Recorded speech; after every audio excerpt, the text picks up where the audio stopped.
Welcome to another edition of JC Unplugged. And I don't know if I need to give this guy an introduction. There he is. It is Dave Kindig. You know him as the star of Bitchin' Rides. You're a car builder, car designer. You've got your brand new YouTube show, and you probably are, besides one of the best car builders in the world, one of the nicest guys I have ever met in and outside of the car world. You are an absolute sweetheart. It is so great to have you on the show, man.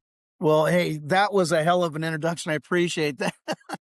Thanks, JC. Wow, it's what a wonderful life it's been. I mean, really, I can't say how proud I am of where we've ended up over 27 years now, and I'm excited for the future still. I mean, I get up every day, I get to go build somebody's dream car. It doesn't suck. Well, you really are such a nice, sociable person. The past 2 years, I had the honor of being part of the SEMA Live broadcast team.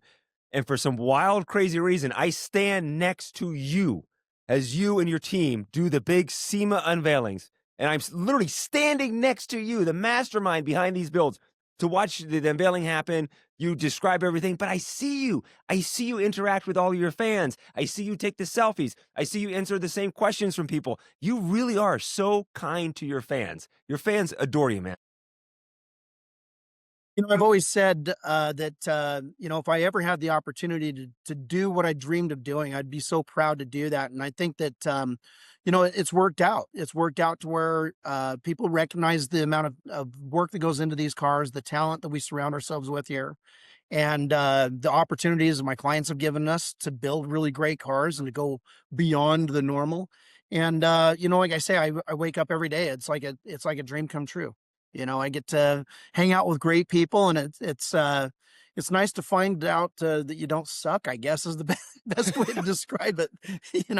I just there's car people, and everybody has a story about a car. Everybody has a passion about something about some kind of car, and I think that that's just something that I think resonates with me, and I have that same passion. Well, So it's we fun. love you on Bitchin' Rides. Is Bitchin' Rides is that officially done with, or kind of on the back burner for now? No, it's officially done. Yep. So when Motor Trend and Discovery folded the network, we folded with them. Actually, we had a couple more seasons that we had signed off as options, and for whatever reason, all of the things that were moving around, all those big companies merging and selling and buying and so forth, we kind of got put out to pasture. Not taken behind the barn and shot though, just put No. out to pasture. My wife just sent one of her horses out to pasture this weekend. The pasture, that's not a bad thing. Pastures are No. very nice. Yeah, But it was a nice break. I'll tell you what. So we got back from the Adelaide 500 Supercar V8 finals in Adelaide, Australia, in the end of 24, and found out that they had canceled the network. Literally, as we landed in LA, we were having breakfast, getting ready for our flight back to Salt Lake, and we had found out that they had actually canceled it about a week and a half before. But they didn't want to ruin our time at SEMA, and they didn't want to ruin our time at Australia. So Kevin and no. I were like, "Oh." It's like, "Okay, well, we're having breakfast. Can I get a mimosa, please? Thank you." Yeah. So, but you know what? It was actually everything has a reason. The way I look at it, and to be honest with you, I had a granddaughter that was just born. She's 18 months now. I spent the entire last summer with her. We went motorhoming. I actually went and registered some of my car collection. I hadn't drove in 2 or 3 years. And I really had a great time taking the year off. It's been 12 and a half years of filming of Bitchin' Rides. And so it was nice to take that time off. We didn't have a lot of pressure, but we were still filming with our producer Nick Maher, knowing that hey, you know what? I think we're going to give a shot to see what happens with this whole YouTube thing. Well, you So launched it YouTube, what, 2 weeks, a week ago, 2 weeks ago? last Wednesday, yep, not It's even a week ago. It's Kindig So All Access, and I saw you do the little tease. I mean, listen, streaming is where everything is going. You guys on YouTube is huge, and I saw the little teaser video that you did that you guys are coming to YouTube, and I was so excited. I watched the first 2 episodes. I love it, and I especially love it because we're getting the backstory on that 1969 Camaro that you unveiled at SEMA this year. I was standing. I should say we unveiled because I was there with you. That me, we unveiled at SEMA this year, and we're getting the backstory on this Camaro, and it is so neat to see all the different layers that goes into your builds, and also to see what's running in your mind when you're doing these builds.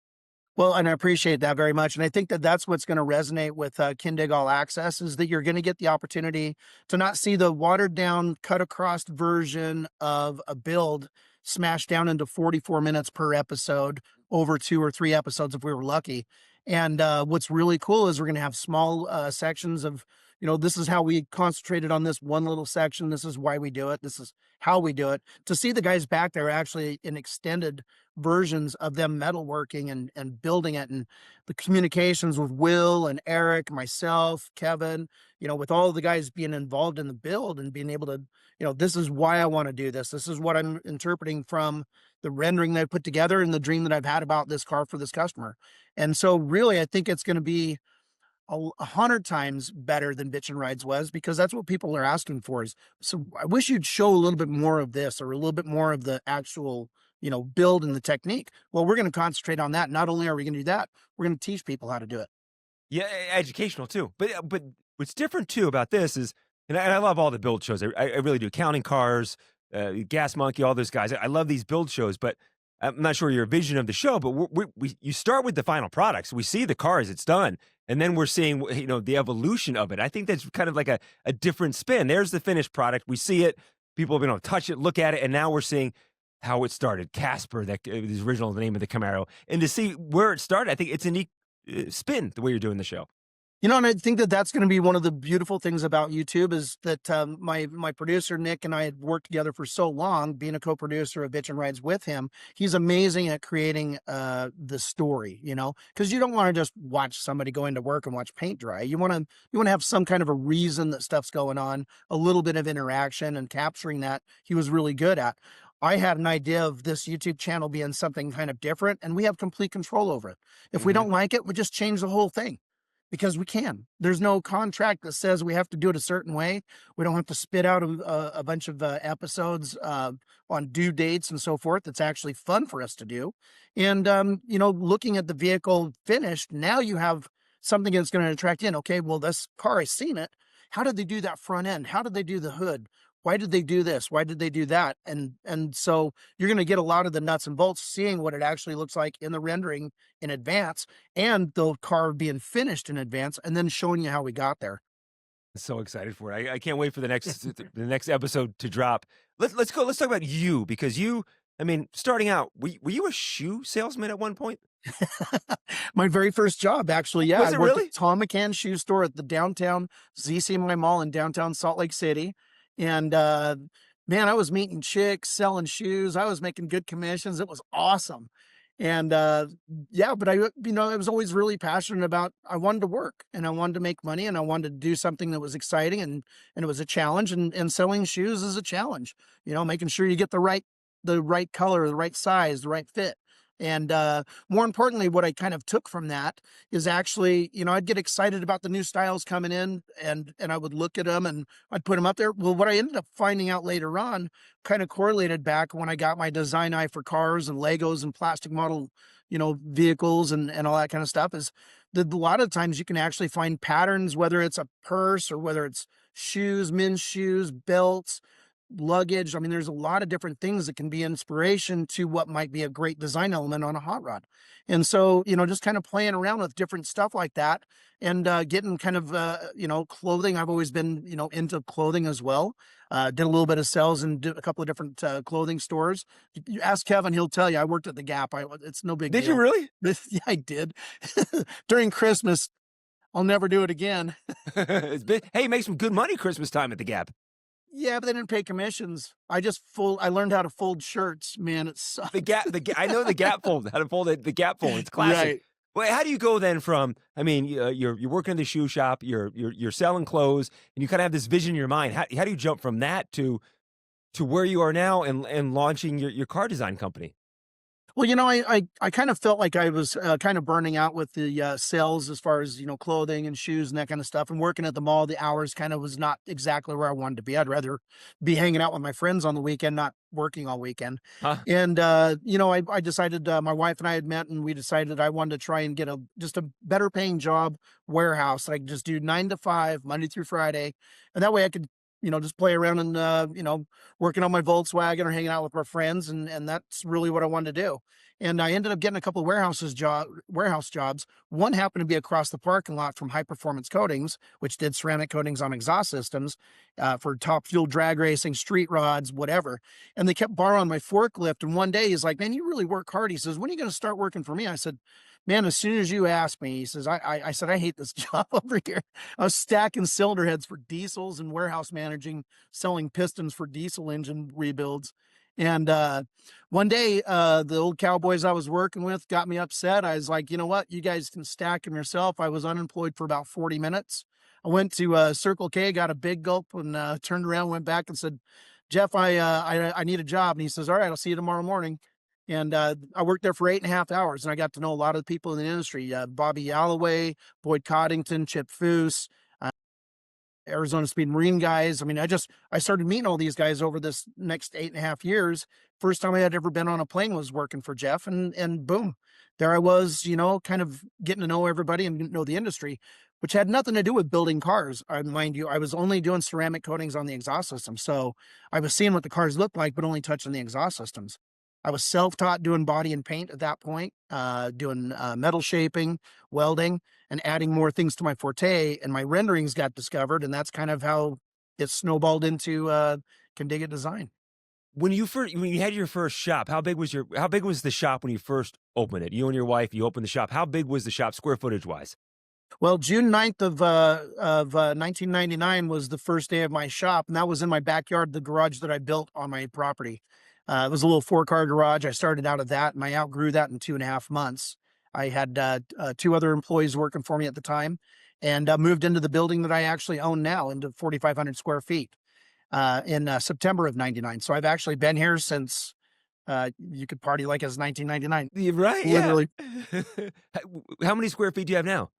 27,000. Whoa! So I rented it. We were in 4,500 square feet. There was six 4,500 square foot suites here, and we outgrew that in 2.5 years. And I called up the landlord and I said, "Hey, can I cancel my lease and sign a new 5-year lease for the 9,000 square feet at the east end of the building, which was Missy Marlowe's Gymnasium Training Center. That's where my offices are right now."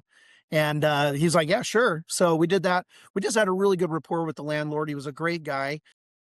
About 4 years later, we took another 9,000 square feet. 4 years after that, took the rest of the building. And we had set up to actually be able to buy the building from him at the time of his passing. This building and two other properties were to go to Weston, Idaho for scholarships for young kids. That's where he grew up and was born and raised.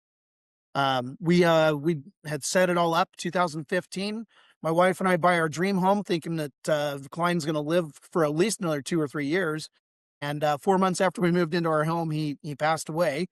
So we so we had to buy the building, and it's like, okay, we just spent our our down payment on a house, but we'll get it, and we did. So I love seeing the growth. I love hearing that story. How you started so small in the back of your own personal garage to where you are now. You mentioned your wife, Charity. You guys have been together for more than 30 years, right? so this year will be let's see here, 36 years together on July 12th, and 34 years married on July 11th. That's why they give away free Slurpees on at 7-Eleven. Celebrate your marriage. Yes. It's us. Well, you are a master builder. You show us the secrets to building amazing cars. What is the secret to having a marriage go longer than 30 years? What's the secret to you guys? You got to realize that everything takes work. Nothing's easy. If it was easy, everybody would be doing it, and then it wouldn't be that special. And I think that I attribute. I get up every morning. I look at her. She's beautiful.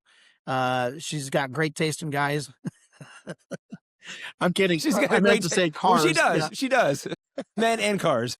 Yeah, she's a car chick. I mean, it's just it always was something that I was just very infatuated with her.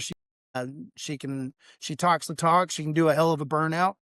She's got a nicer hot rod than I do actually at the house right now. So we've got her '67 Chevelle. It's on a roadster shop chassis with an LT4 supercharged Z06 engine. So yeah, Oof. she knows how to get down the road. So Uh, we enjoy our company, and we enjoy each other's time, and we enjoy our friends together, and we travel together with a lot of friends, and it's just a lot of fun. you're going to Mecum Auctions in Kissimmee this weekend, right? Correct. And what are you selling there this weekend? So I have actually got 3 vehicles that I'm selling there. We're selling, the, 1962 Corvette. It's the Mugello Rosso Ferrari red colored one, with a manual 6-speed and a LT4. It's a really nice car sitting on a Morrison frame. We've also got the 1966 Corvette Roadster called the Mint Julep. It's a beautiful silver green color with British racing green interior, sitting on a Roadster Shop chassis with an LT4. And then, most importantly, CF1 number 1. The white No. one with red interior. Yep, that car is on the auction block, and we're gonna send it to a new home and see where it goes.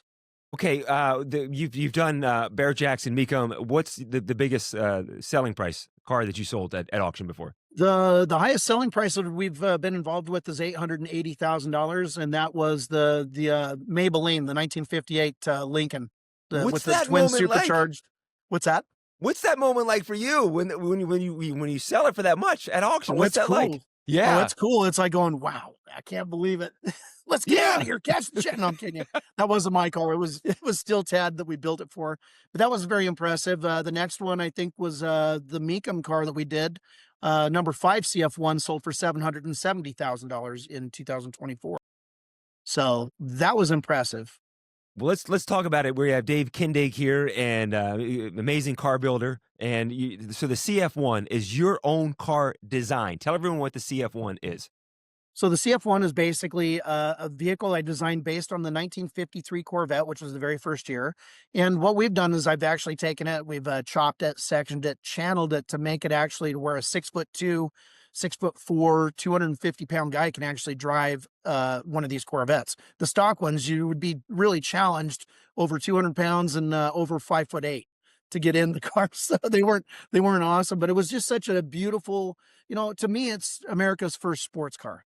It's America's first true, vehicle that had world-renowned notability for racing, for style, for something that was really not really encountered anywhere else unless you were in Italy or Germany, with Hmm. some of their sports cars. So it truly is America's sports car. This is all done in carbon fiber, the Roadster Shop chassis, Lingenfelter engines.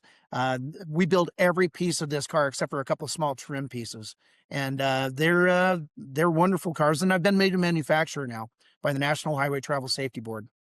I was going to say, how So do you have your own VIN numbers and everything? These are not you're not buying a '53 Corvette as a shell to build it. These are from the bottom ground up. Dave Kindig designed VIN number your own car line. gives me chills every time I think about it. So what we were doing on the first 4 or 5 of those cars is we were having to get them state inspected and having them generate a basically like a rebuild VIN tag, which was fine. There's nothing wrong with it. You're not buying the VIN tag. You're buying the art. Hmm. You're buying the name, the Kindig art, and also the performance of the car. So when we kind of got looked at by the state of Utah, and they was like, "Hey, man, if you're manufacturing these, you really need to get the manufacturer's license." I set my assistant Hallie abroad, and she started just going for it. It literally took 7 months to get everything put together. But these are federally generated numbers for 1953 Corvette replica Kindig CF1 Roadsters, Cabriolets, and now the Fastbacks. Woo! It gets better. There's another one coming at SEMA this year. Another What body style. can you say? What it is? Sure, it's a What Nomad wagon. is it really? Custom built, or you built from the ground up, or you rest them So on? What are we doing to it? it's basically the exact same CF1 body. Instead of the Fastback or the Cabriolet, it is going to have a fixed station wagon roof line, almost like a shooting brake, as they say in Europe. It's going to be very sleek, but it'll play off of the 1954 Motorama Nomad. Whoa! Well, So yeah, if everything plays out right, and hopefully I'll be standing next to you again at SEMA this year when you take the cover off of it, well, that's gonna be crazy. I'll give you the exclusive, son. It'll be there. Trust me. Oh my gosh, that's awesome. How nerve wracking is that going into SEMA doing these SEMA builds? Because was it 2024? You had the Corvair, right? The 12 Air Yep. Corvair, What? Where? 12 air. Yep. Yep. 12 Air, the Riddler We built, award winning. all aluminum. Yeah. Yeah. How nerve wracking is it going into SEMA, the SEMA build, transporting it down here? Kind of walk us through that process of entering SEMA. Well, actually, it's not that dramatic for us anymore because we've been doing it for so many years. We've actually gone to SEMA now. I think this year will be our 33rd year going to SEMA. whether it was Kindig Design or me going down with HPC. So I just roll in, and we've got great friends down there. They take good care of us, and we get set up. Got great sponsors and partners. And it's actually, I wish I had some drama for you, but it's actually pretty easy for us. So Who hauls does Kevin who hauls the car or the cars down? Kevin's the mother trucker. Yep. Yeah? Yep, he's the guy. I trust him with millions of dollars in that trailer. He's a third generation truck driver. His grandfather was, his dad was, and he takes a lot of pride. I think really what resonates with Kevin being in charge of the rig and in charge of the cars is he knows how much those cars cost. He knows how difficult they are Mhm. to fix them if you damage them, and so we're just super careful with them. And we work so well together. He and I. It's funny is like people walk over and they'll see us setting the canopy up on our big rig, and they'll be like, "Man, don't you guys have somebody to do that?" And it's like, we are those people. We love to work. We Yeah. love doing what we do. Who is it for you? Who do you look up to? Who do you admire? Who do you look to for guidance and advice? Is there anyone in the industry that you look up to? Well, I think it's really well spread over a lot of people. A lot of people have influenced me over the years. As of lately, Peter Brock has been Mm. a great fan of mine, which it's so funny to go full circle. Peter Brock is a legend in the GM design world. He's the one that designed the C2 Corvettes. He did a lot of work in the beginning of the Corvette programs and stuff. And I've been running into him here and there. I just ran into him at the concourse at the Wynn Golf Course right before SEMA, and he was sitting there staring at my fastback, the first fastback CF1, that black one, number 5, that you had unveiled as well. Yep. And he's just looking at it, critiquing it. And I had a good friend, Anthony, sitting there listening to him. And he's like, "Oh, dude, you have no idea. He's talking so nice about you." I was like, "What?" So it's just exciting. I mean, I've got, my dad has always been a big inspiration. My wife, my workers, the guys that we work with here and the gals. I mean, like I say, it's really wonderful to be able to have a group of people that have talent and that trust you to just go into the darkness and to see what we can get done, Mhm. on these vehicles. Because a lot of the stuff we do, we try and push the envelope. We don't do the same thing, every single day. We don't do it over and over again. You don't. I think you said you and I were talking once before. It's like going into an art museum. You don't want to see a Picasso. They're really cool to see. They're gorgeous, but you want to see something different. I think that was on display that people are following now with your YouTube show. When you pulled the cover back on that '69 Camaro, I mean it's a different build. I love it, but yeah, that it's a unique, different build. It stands out. It is. And I think the one of the things that kind of for me is I want to always make sure that people understand that anybody anybody with talent, anybody with money can probably go and build something really cool, right? And for me to do a Camaro, trying to do something that is completely different, trying to push the envelope, creating something that hasn't been done yet. Ring Brothers, great friends of mine, Jim and Mike, they're wonderful builders, and they've built some really awesome Camaros. But I didn't want to do exactly what they've done. I wanted to go beyond what they've done and what some of the other guys have done with the resto mods and do something that was creating maybe a new category called a mod rod. And so that's what we did. I really, stretching the wheelbase, wide body in this car, making it an hourglass, smoothing things over. This has got 1,150 horsepower and the first GM driven DCT transmission from Tremec. So this is the GT 500 paddle shift dual clutch transmission now communicating with the GM engine. It's the very first one. Dave, this is incredible. And if you check out Kindig All Access on YouTube, you can see the car, you can see the build, you can see the progress. Dave, thank you so much for joining me here on JC Unplugged and for hanging out with me at SEMA. And I truly appreciate it, my friend. Thanks, JC. You're a great friend. Great to see you again. Take care. Beautiful. Thank you, man.